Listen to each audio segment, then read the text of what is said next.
a dar inicio a nuestro estudio el día de hoy. Nos corresponde hablar acerca del Espíritu Santo. Vamos a hablar acerca del Espíritu Santo. Amén. ¿Qué dice 1 Corintios capítulo 6, versículo 19? Para los que tienen ahí su Biblia. 1 Corintios capítulo 6, versículo 19.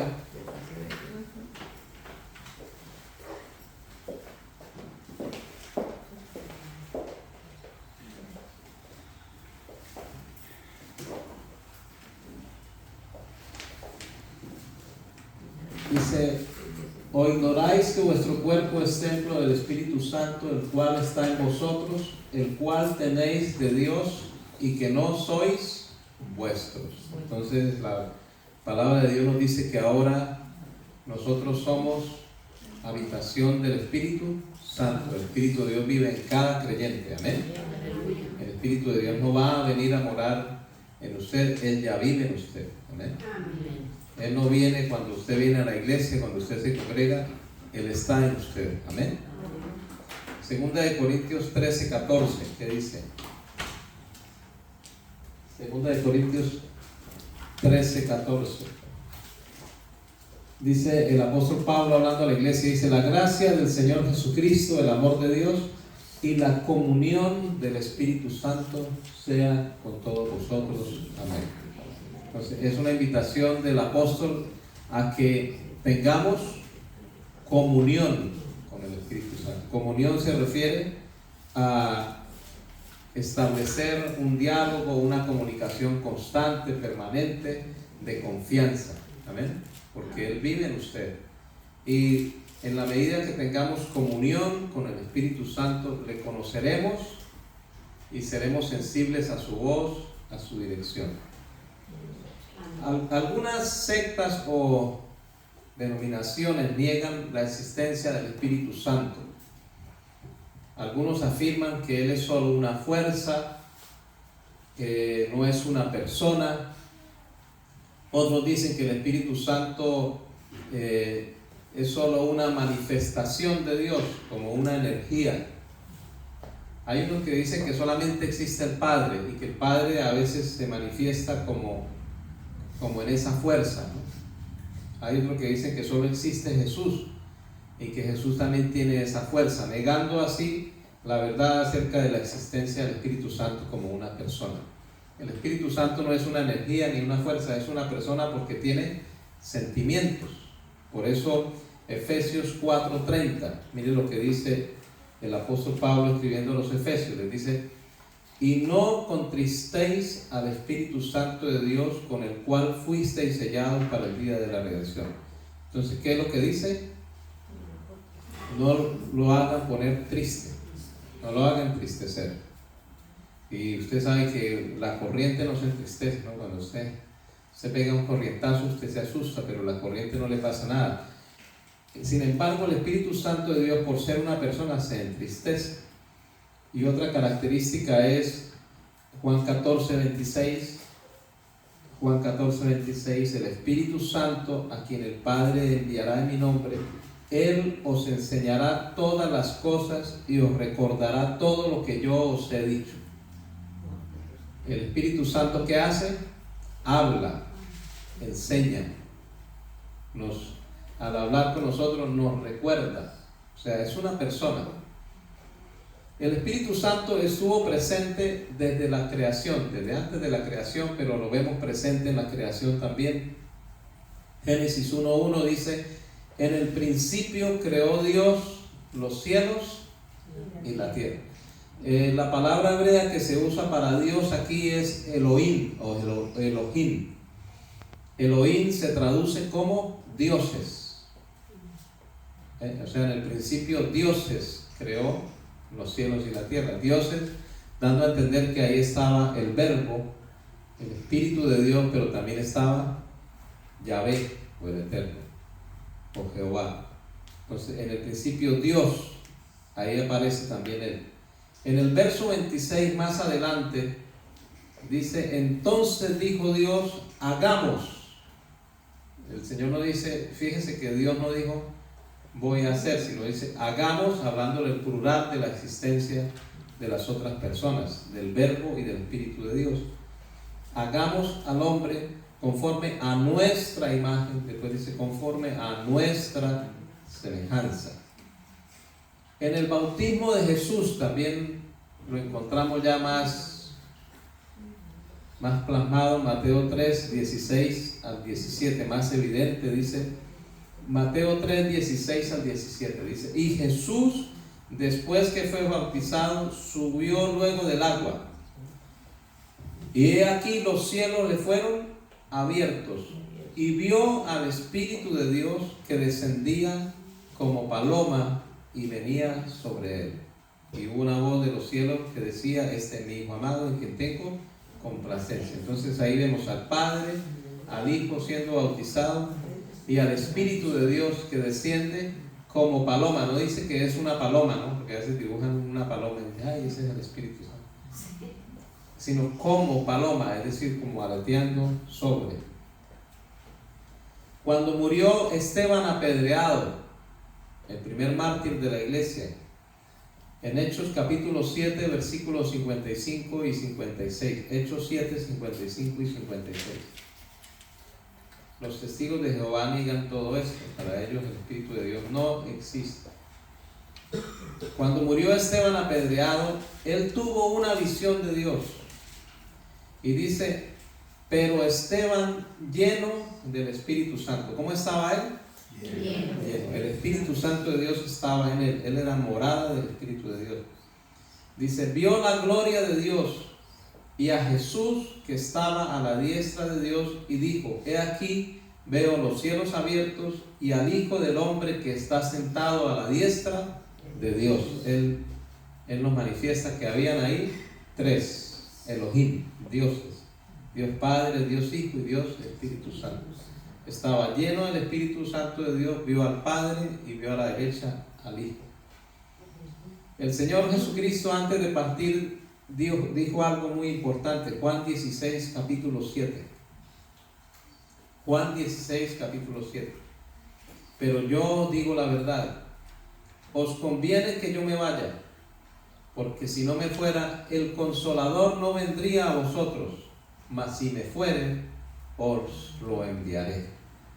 Entonces fíjense que ahora él antes de partir dice, yo no los voy a dejar solos, sino que al yo irme voy a enviar a alguien, a otra persona que estará con usted, y esa persona es el Espíritu Santo, que en Hechos dice que fue impartido a la iglesia, fue derramado. En Hechos capítulo 2 dice que el Espíritu Santo fue derramado sobre la iglesia, que vino un estruendo, un viento recio, y él como lengua de fuego vino sobre todos los discípulos, los que estaban allí congregados, unos 120 personas. El Espíritu Santo ya vino para la iglesia, amén. Nosotros a veces cometemos el error de decir bienvenido Espíritu Santo, como si estuviera de visita. Cuando usted se casa con alguien, usted no le dice a la esposa, mi amor, ¿cuándo me visita? Ella vive con usted, amén. El Espíritu Santo de Dios vive con nosotros, Él habita en su iglesia. Por eso Jesús dijo, cuando se congreguen dos o más, yo estaré ahí. ¿Cómo? Por medio de la persona del Espíritu Santo. Él está en nosotros, amén. Cuando cantamos, ven, Espíritu, ven, el Señor dice, pero yo estoy aquí, ¿qué pasa? ¿Sí? Tenemos que ser conscientes de que el Espíritu Santo de Dios ya nos fue dado. Él no está de visita, Él vive en nosotros y vive en medio de su iglesia, que es el cuerpo de Cristo. Ahora, el Espíritu Santo, ya usted es consciente de eso. Tenemos el Espíritu de Dios y el Espíritu de Dios mora en nosotros como personas, pero en nosotros como cuerpo, como iglesia. Amén. Usted no tiene que invitarlo que venga. Él está en medio de nosotros. Amén. Y ese Espíritu Santo de Dios que vive en usted y que está en nosotros como iglesia, hay unas tareas que Él hace, que le fueron encomendadas. La primera es convencer al pecador de su condición y conducirlo al arrepentimiento. ¿Qué es? convencer al pecador y conducirlo al arrepentimiento. Juan 16, 7 al 8. Si usted va a anotar ahí Biblia, que da miedo. Lo importante es que después las lea y la aprenda, ¿no? Para que no después venga, dice que cualquier viento de doctrina y usted empiece a dudar y dice, ¿será que sí existe? O cuando está por ahí solo y el problema dice, ¿será que estoy solo? Me abandonó el Espíritu de Dios, se fue. Y cantamos canciones sentimentales, Espíritu Santo de Dios, no me dejes, no me abandones. Y ya vamos a ver más adelante a ver por qué Él no lo puede dejar ni abandonar. Amén. Que usted se sienta no quiere decir que Él no esté. No podemos nosotros confundir nuestros sentimientos con la veracidad de lo que las Escrituras nos han dejado como garantía de que Dios está con nosotros. Juan 16, 7 al 8. Pero yo os digo la verdad, os conviene que yo me vaya, porque si no me fuera, el Consolador no vendría a vosotros, mas si me fuere, os lo enviaré. Y cuando Él venga, convencerá al mundo de pecado, de justicia y de juicio. En el antiguo pacto, bajo la ley, el Espíritu Santo de Dios operaba externamente en el hombre. No habitaba en el hombre, simplemente venía y le acompañaba en las misiones que Dios encomendaba a esa persona. Jesús nos enseñó a ser una persona que es guiada por el Espíritu de Dios. Jesús no pudo actuar como Dios, ¿usted sabía eso? Él siendo Dios, Efesios, Filipenses nos dice que Él se despojó de su deidad, siendo Dios. ¿Por qué no podía actuar como Dios? Porque le habría hecho trampa al diablo. Al diablo no podía vencerlo Dios. Al diablo debía vencerlo un ser humano. Por eso Jesús se hizo hombre, o si no, ¿para qué se hace hombre? Desde allá lo hubiera acabado. Se hace ser humano y como ser humano lo venció lleno del Espíritu Santo. Él fue la primera persona, el primer ser humano lleno del Espíritu Santo fue Jesucristo, el Verbo que se hizo hombre. Entonces todo lo que Jesucristo actuó como hombre, lo actuó guiado por el Espíritu de Dios y nos enseñó a cómo debe ser un cristiano guiado por el Espíritu de Dios. Amén. Pero usted tiene que tener claro eso. Él no actuó como Dios. A veces decimos, es claro, eso lo hizo Jesús porque claro, Él es Dios. No, Jesús todo lo que hizo lo hizo para darnos ejemplo. Por eso Él dijo, y las cosas que yo hago, ustedes las harán. También dijo, ejemplo os he dado. Claro, si lo hubiera hecho como Dios, imposible que hiciéramos nada, pero sin embargo Él dijo, ustedes las harán. Primera de Corintios 12:3. Por tanto os hago saber que nadie que hable por el Espíritu de Dios llama anatema a Jesús, y nadie puede llamar a Jesús Señor, sino por el Espíritu Santo. Entonces, el Espíritu Santo es el que nos guía a Dios, nos convence de arrepentimiento, y cuando Él es nuestro Señor, Él es el que nos hace proclamarlo como Él es mi Señor, porque Él es el que nos convence. Lo segundo que hace, la segunda tarea del Espíritu de Dios es sellar al creyente. ¿El qué es? En nosotros es un sello. Usted puede arrancar una hoja, un sello de una hoja, pues se tira la hoja, porque el sello viene a ser parte de él. O sea, el Espíritu Santo fue puesto en usted como un sello, nadie se lo puede quitar. Por eso le digo, independientemente de cómo se sienta, Él no se puede ir de usted. Él es una marca sobrenatural. En el mundo sobrenatural, los espíritus, los demonios, Satanás, ve ese sello. Ese sello significa que usted le pertenece a alguien. Entonces, por eso Satanás no le puede venir a hacer daño a usted. Él viene y le toca su mente y lo tortura y le hace creer cosas para que usted piense que Dios no está con usted y que Él viene a dominarlo. Sin embargo, Él sabe que no lo puede tocar si usted no se lo permite, porque usted fue sellado con el Espíritu Santo de Dios. Efesios 1:13 dice, Efesios 1:13, en Él también vosotros, habiendo oído la palabra de verdad, el evangelio de vuestra salvación, y habiendo creído en Él, fuisteis sellados con Él. Usted no va a ser sellado. ¿Usted qué? Fue sellado con el Espíritu Santo. ¿Y cuándo? Dice, cuando oyó la palabra de verdad. O sea, usted oye la palabra de verdad, el Espíritu de Dios lo convence, de inmediato usted nace de nuevo, es salvo, y Él viene como un sello a usted.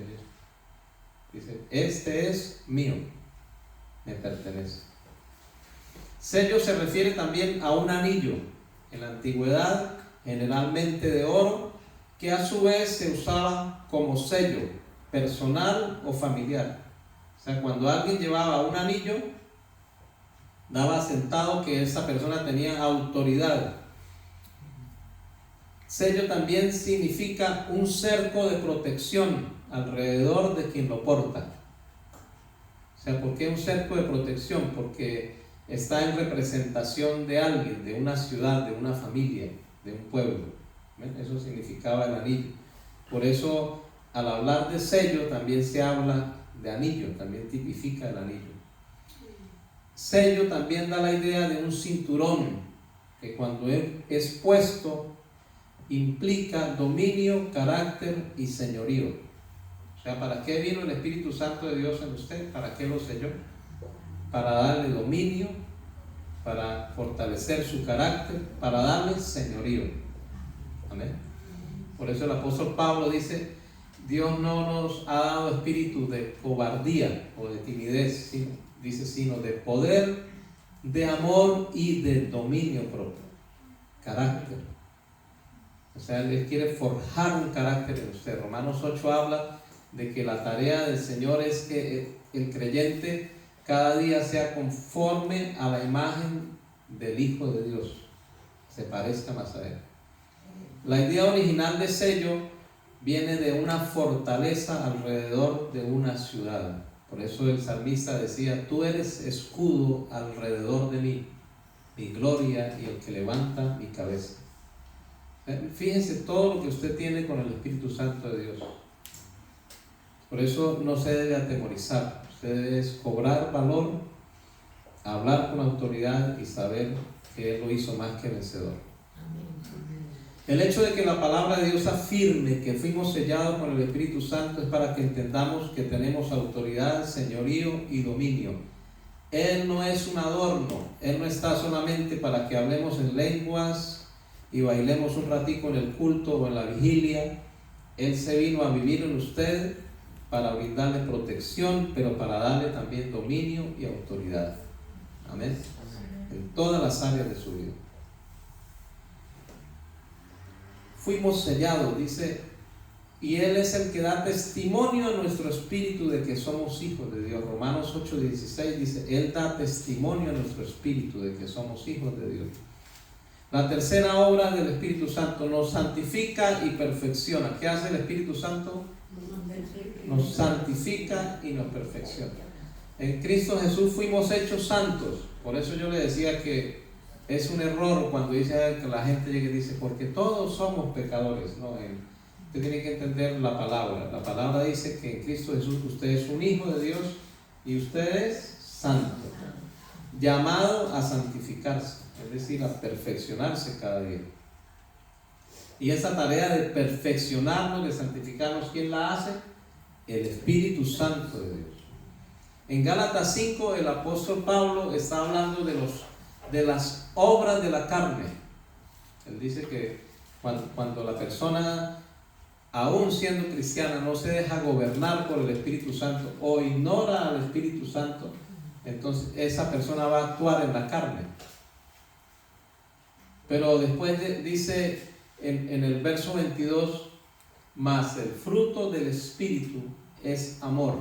O sea, cuando el Espíritu Santo de Dios gobierna su espíritu, su vida da un fruto. Amén. No es el Espíritu Santo el que da el fruto, porque Él es Dios y entonces Él es amor en esencia, Él es paz, Él es gozo. No, nosotros somos los que debemos dar un fruto. Amén. Al ser forjados por Dios, tenemos que dar un fruto. Entonces, ¿cuál es el fruto del Espíritu? De nuestro Espíritu. Gálatas 5:22 dice: el fruto del Espíritu es amor, gozo, paz, paciencia, benignidad, bondad, fe, mansedumbre, templanza. Dice: contra tales cosas no hay ley. O sea, cuando usted vive en el Espíritu, a usted no hay ley que lo señale ni que lo acuse. Pero los que son de Cristo han crucificado la carne con sus pasiones y deseos. Y el verso 25 dice: si vivimos por el Espíritu, andemos también por el Espíritu. Cuando el Espíritu Santo de Dios nos guía en cada decisión, frente a cada prueba, a cada tentación, vamos a ser perfeccionados y vamos a dar fruto. Si no hay fruto, significa que no me estoy dejando guiar por el Espíritu de Dios. O sea, significa que yo estoy vivo todavía. ¿Ve? No se meta conmigo, usted no sabe quién soy yo. Entonces ya esa persona ya está manifestando que no ha sido, que no se ha dejado gobernar, que no se ha dejado guiar por el Espíritu Santo. 4. Nos conduce a toda verdad. ¿Qué hace el Espíritu de Dios? Nos conduce a toda verdad. Y está en Juan 14:26 también el texto que tocamos ahora. Dice: mas el Consolador, el Espíritu Santo, la mejor traducción para Consolador es abogado. Jesucristo es nuestro, el Espíritu Santo es nuestro abogado. El Espíritu Santo, a quien el Padre enviará en mi nombre, Él os enseñará todas las cosas y os recordará todo lo que yo os he dicho. ¿Qué hace el Espíritu de Dios cuando usted tiene comunión con Él? Él le enseña todo. ¿Qué hace Él? Le enseña. Por eso Santiago dijo: si alguno tiene falta de sabiduría, pídala a Dios, y Él se la dará abundantemente y sin reproche. Entonces, ¿quién es el que nos enseña? Pablo también dijo que en Él están escondidos todos los tesoros de la sabiduría y del conocimiento. Y en el Espíritu Santo nosotros tenemos la mente de Cristo. Amén. Tenemos que pedir las cosas. Por eso, pedid y se os dará, dijo el Señor Jesús. Él les enseñará y les recordará todo lo que yo os he dicho. O sea, hay momentos en los que usted necesita traer a su mente palabra. Pero ¿cómo la trae? El Espíritu de Dios viene y le refresca, le recuerda. Juan 16:13. Cuando venga el Espíritu de verdad, Él los guiará a toda la verdad, porque no hablará por su propia cuenta, sino que hablará todo lo que oyere y os hará saber las cosas que habrán de venir. Él hablará que todo lo que oyere.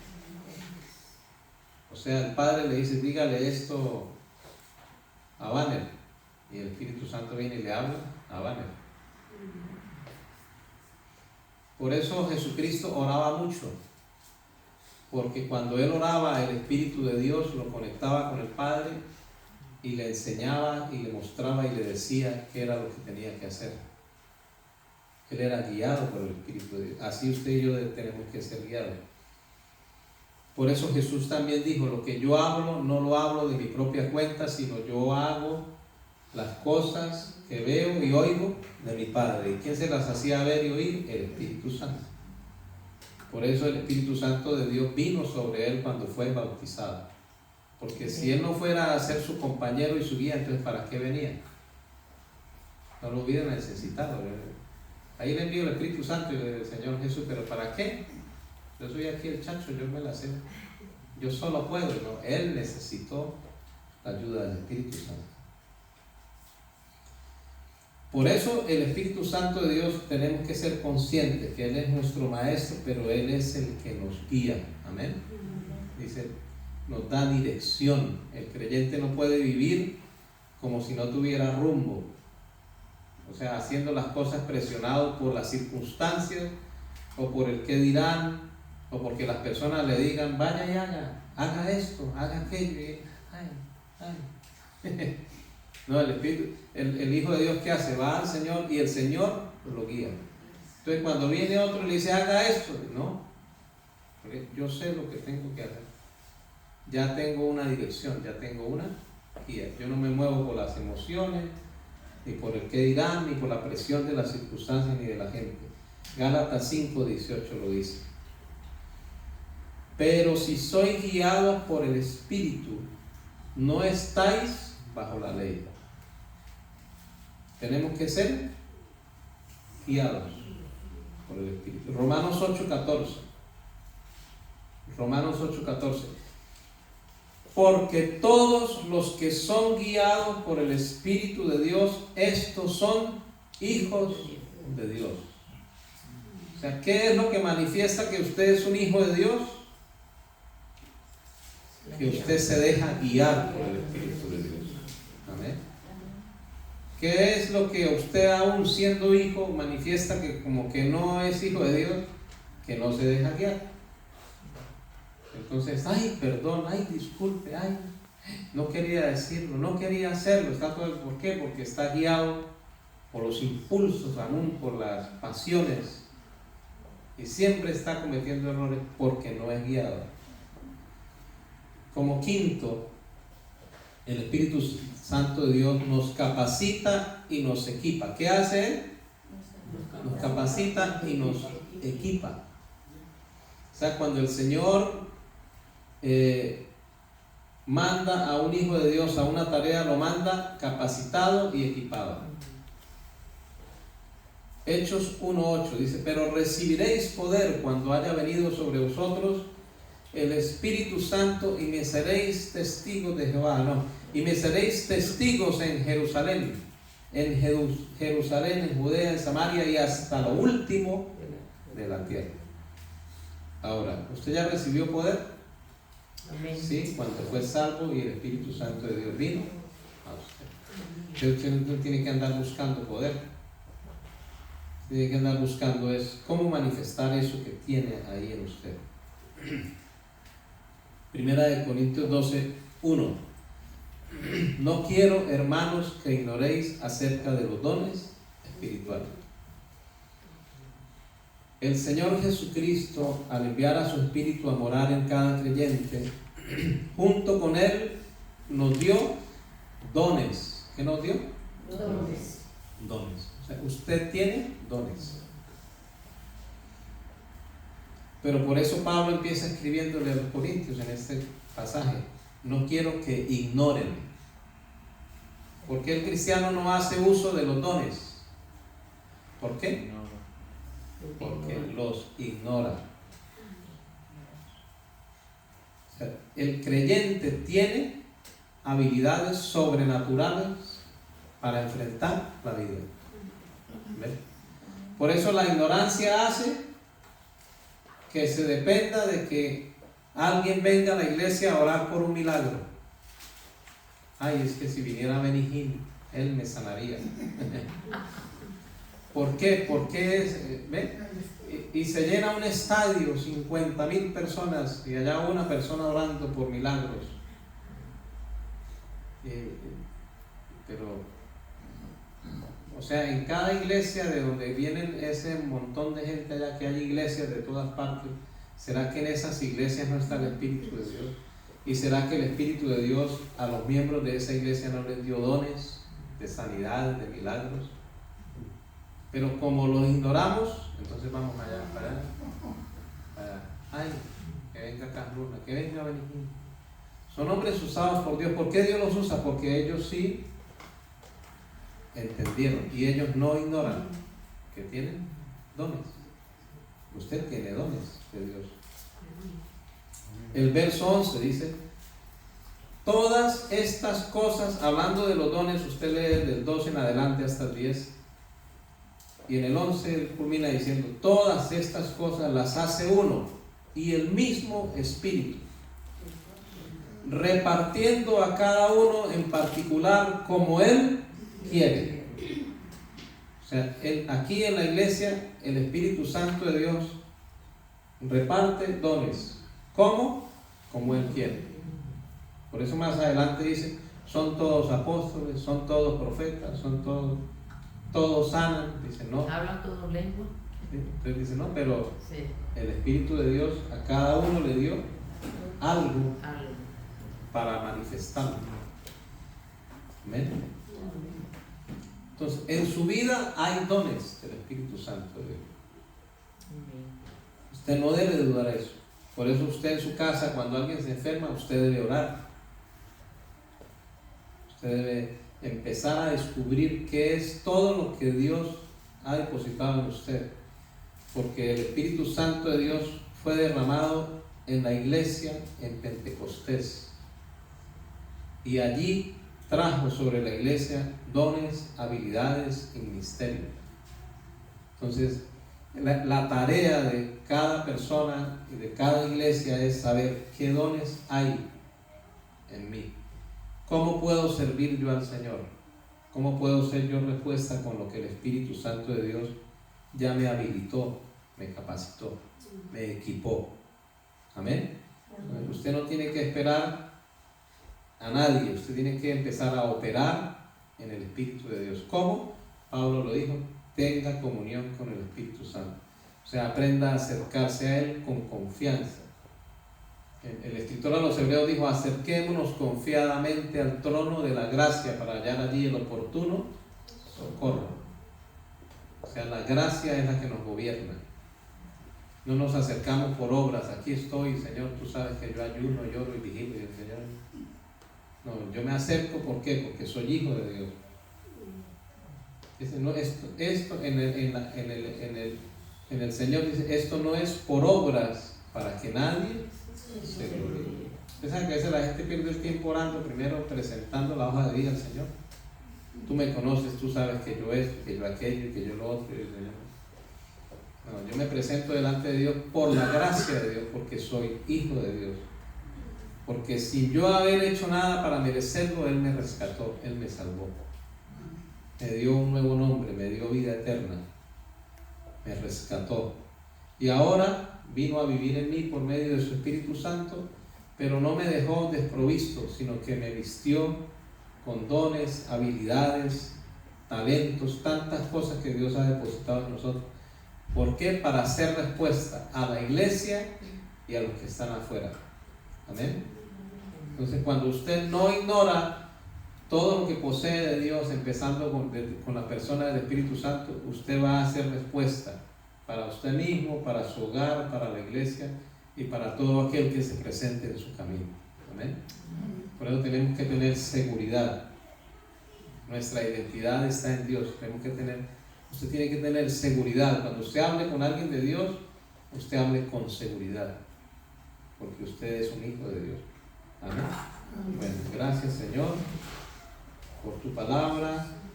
Ayúdanos, Señor, a permanecer en comunión con tu Espíritu Santo.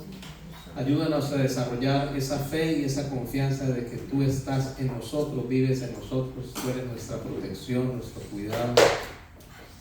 Como dijo Pablo, tú nos guardarás y nos preservarás en medio de esta generación maligna y nos presentarás con alegría delante del Padre un día, Señor.